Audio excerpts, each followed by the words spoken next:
Hey there, Ddraig back with GCCM or Grand Campaign custom maps, and this time we shall look at the siege battles. What I should say, start to look at the siege battles. This is going to be one of a few videos dedicated to these type of maps. Big thanks to Frodo45127 who helped with the first video and also provided this extra map to show you where the custom maps are. I've already covered the land battles, so we can head straight into the siege maps. But before I start, a small shout out to some of the mods I've used to make this video. Sometimes I need another mod to help me get the look I'm going for. In this case I used Changing Starting Settlement by Impromptu, which I covered in a video link in the top right. I also used Higher Campaign Camera by Vanish Oxyact and Better Campaign Camera by Cam2150, just to get a few better shots of the actual map. As before, yellow area is attacking deployment, where the red is the defensive deployment. So with all that said, let's get into the first siege map. Our first place we're going to visit is the western coast of Badone, and our first map, Equatine. A rare place in the old world, as it's almost tranquil compared to the other lands. It is famous for its highly arable farmlands and its truly a beautiful land, except for the odd peasant revolt, which the nobles of course put them back into their place in quick order. The map itself allows a rare chance for the attackers to surround the castle. With 4 entrances to guard, this can be a problem for a small garrison, and they can get overwhelmed in short order from a superior force.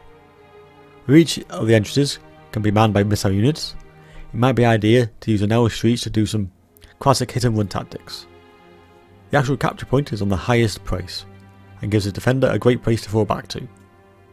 So we're retreating all the forces to the centre and then making the arse stand there.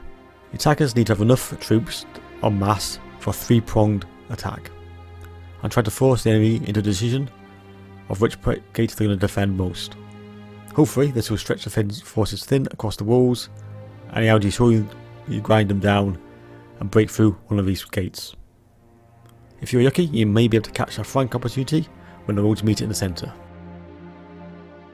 Located in the western Badlands, Britta mine, usually held by the Greenskins, is a particular location which is hard to get to, usually involving taking attrition from the surrounding desert.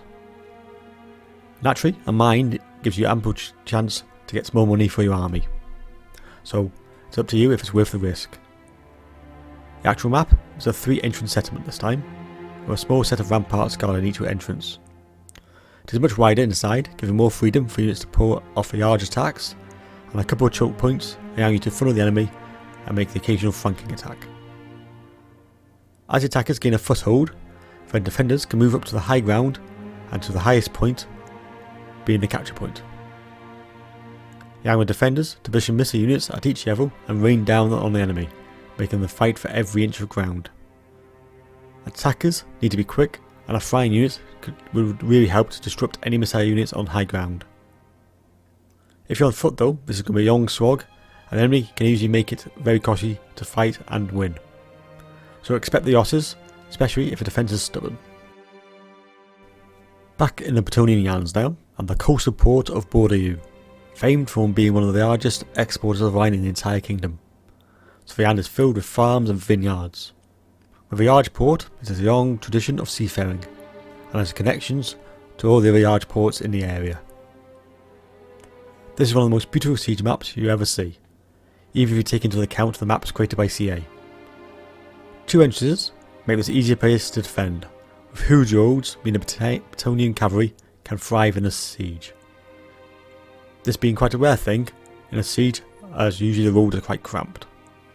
With a large open map, to get to the top, this is a long slog for defence, as your men are able to support a side which is struggling, so a couple of units of fast cav should be made available in the centre to back up either flank. You need to wear down the opposition and use the large roads to your advantage, especially with that famed Badonian cavalry. Lock them down with your melee units and then charge in. Then retreat and repeat. It is a highly effective tactic, but made more difficult due to the size of the place. The right hand gate is more inviting for the attackers, being the shortest route for the top, but can be easily defended unless they take the advantage of these alternative routes. Abandoning the walls early on might be a good tactic, and then you can use the long roads to slowly take the enemy out. Instead of trying to hold the walls which are quite small. On the attack, definitely strike at both walls. Stretching that enemy thin is key to winning this fight. Hopefully this will make them make some costly decisions as you make progress. Once inside, make sure you guard any flank which has an open road, as this can easily lead to huge losses from any enemy cavalry which they may have. If you can force your way with speed, magic or brute force, you can then force a quick counter to help the other gate, but speed and timing will be needed and judged correctly. Keeping in the Badonian hands, we can move on to Carolingia, the arch castle in the southern part. This area is focused on the eradication of the greenskins, which inhabit the mountains around here. Warriors through and through, but surprisingly the population has a particular love of music and poetry. The castle itself is a huge map, and there is only 2 entrances. Elevation is the key to this map, and where the bottom gates are quite wide, some of the paths also allowed some good movement of cavalry. Both routes to the top start to bottleneck into 2 now and very highly defensive points. Again, this is a large map, not as bad as the previous one, but you definitely have a couple of floating mobile cav in the middle by the wall to help out. Then slowly but surely funnel the enemy into these narrow gaps. Especially effective on the bottom gate, as there are a few more options to make progress before the narrow entrance. The attackers are likely to take this side as a main strike point, as it each gives you a few options to the top, and you don't get stopped pretty much as soon as you break the gates down, which you do in the north part. Defense, you can almost ignore the battlements, but I always like to take a few units just to use the tower strengths to get some kills and to weaken the enemy a bit and then front back. With the wide roads available to you, some possibilities of getting some charges are very highly likely in the southern flank. Castle Drakenhof is the former capital of Slovenia and is one of the most well defended castles in this nightmare area. Home to the Van Drak line, and it was taken over by Vrad and the Van Karsten line.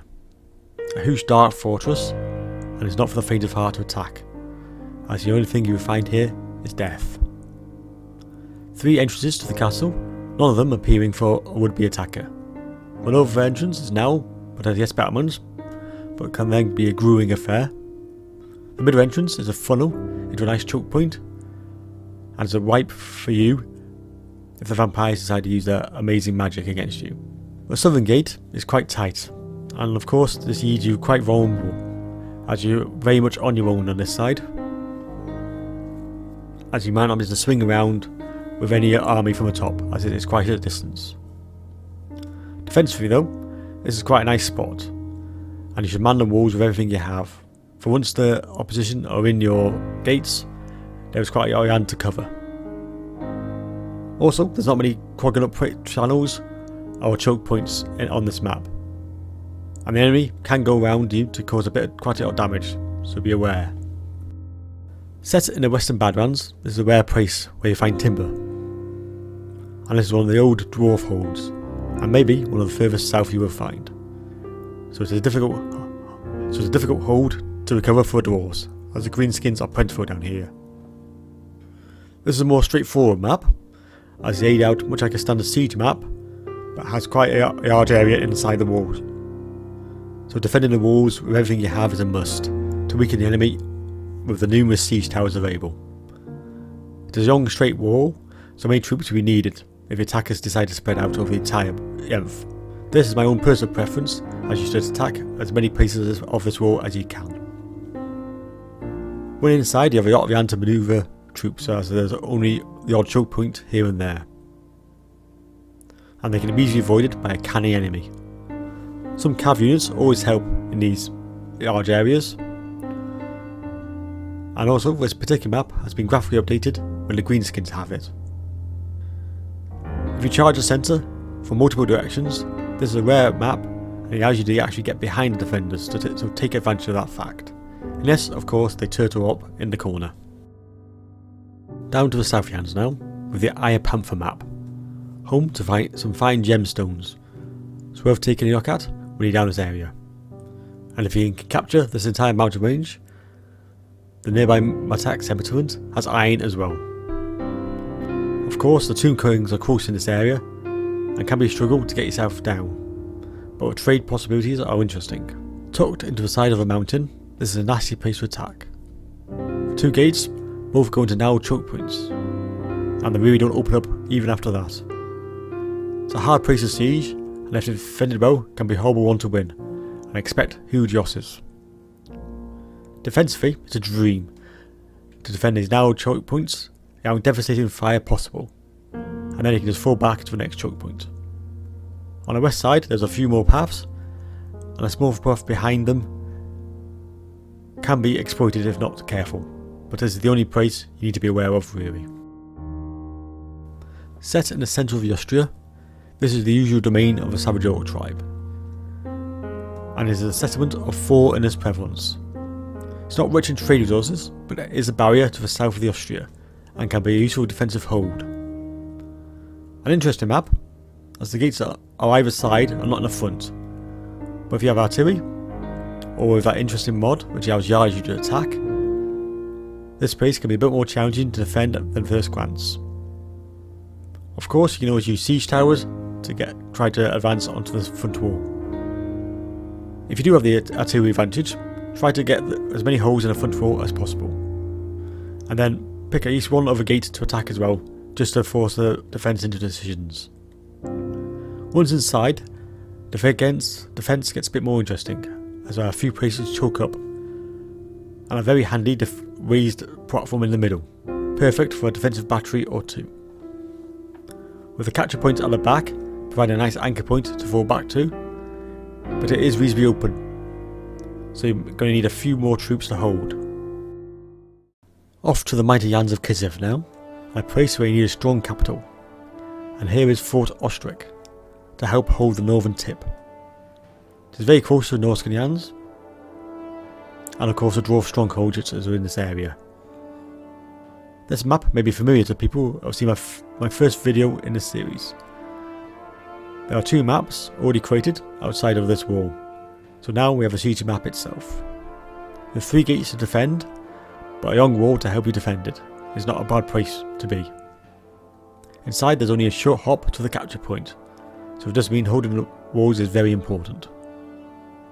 On the attack you do have 3 options to attack, but that east gate is around the corner, so you may take some fire on the way around. But there is only 2 towers awaiting you there, so a small force may be able to take it depending on the defence. I always try to hold the battlement on this map, as once the attackers are in, things can get tricky, with the lack of options on how to defend it, as there's not really a great choke point anywhere. So man those battlements with everything you have, and beware of that east gate. In the same area as Fort Ostrich, Fort Stragov is even closer to the Norscan Jans and is the minor settlement. This is the last bastion before you enter the Norscan Jans. Even though there's a dwarf hold to the north of it, if that should fall, you are completely open to a Norscan attack. This map I remember using in a very old video, where I attempted to make a cinematic lore video based on Azeg the Slaughterer. Check it out in the top right hand corner if you fancy it. This map is small, but at least has a solid choke point.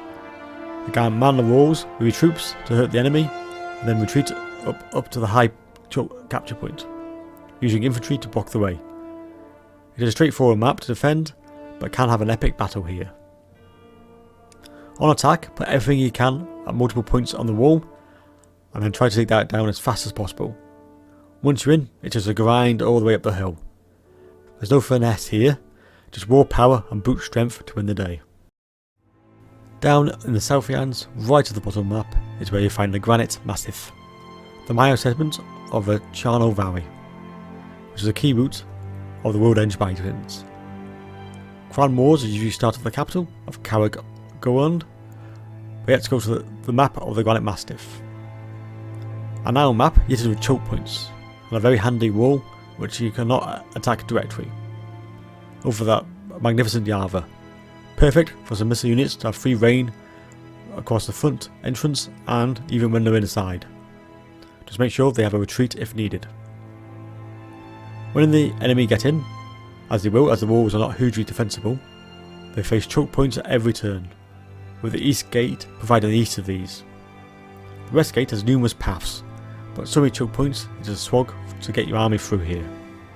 Defense wise, it's just to clog up the angel troops, and if you force the enemy to attack the west gate, you can defend these area much easier, falling back from the last couple of choke points before the capture point itself, hoping the enemy is severely weakened.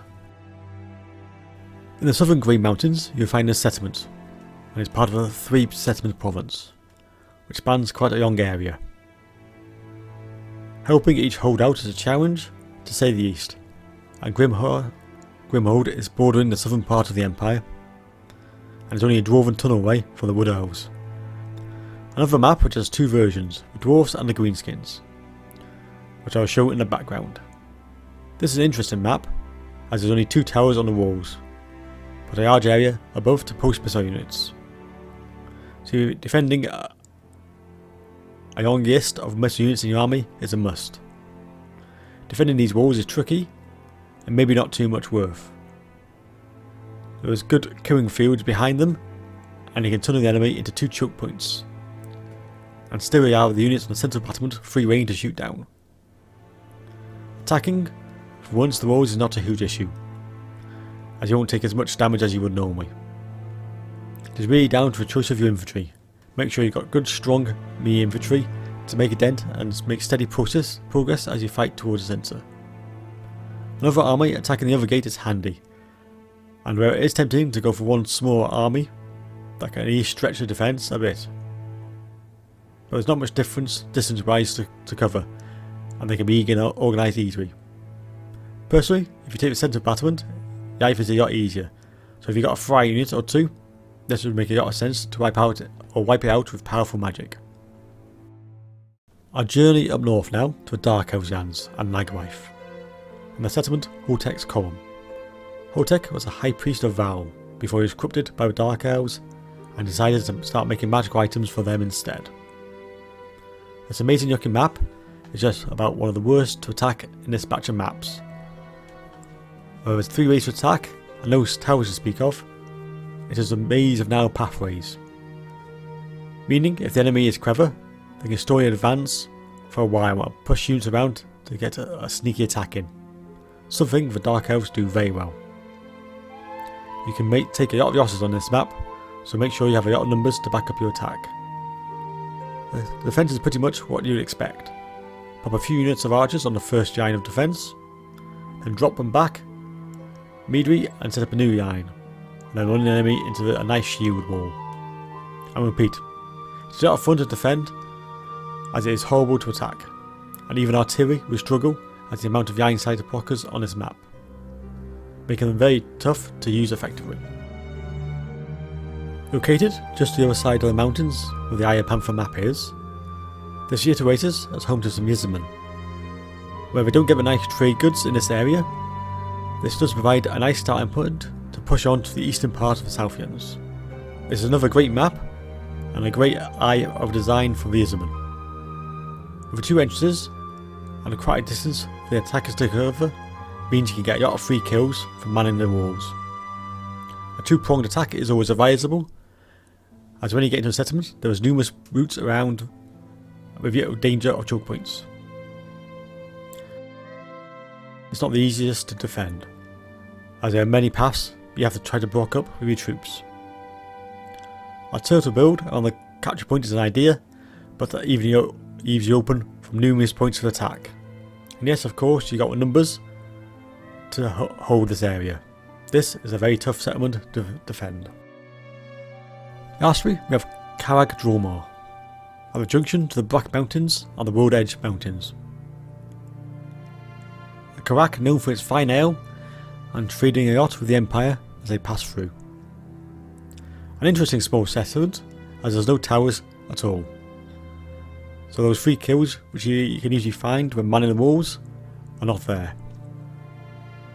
Especially interesting is the large deployment zone for the attackers, as all down the eastern side there is deployment places, with a small deployment only for the defence. Meaning taking the walls quickly for the attackers is a must, The northern wall is much smaller, so a bit easier to defend than the southern wall. Keeping these walls solid is the first problem for the defence, as the lack of towers make it harder to weaken the enemy. If you can hold the walls and fall back for the capture points, you can make your ass stand there. This map does provide some epic battles. Thanks for watching, and I'll be back with GCCM in the future to continue my look at these large siege battles, and I hope I'll see you there.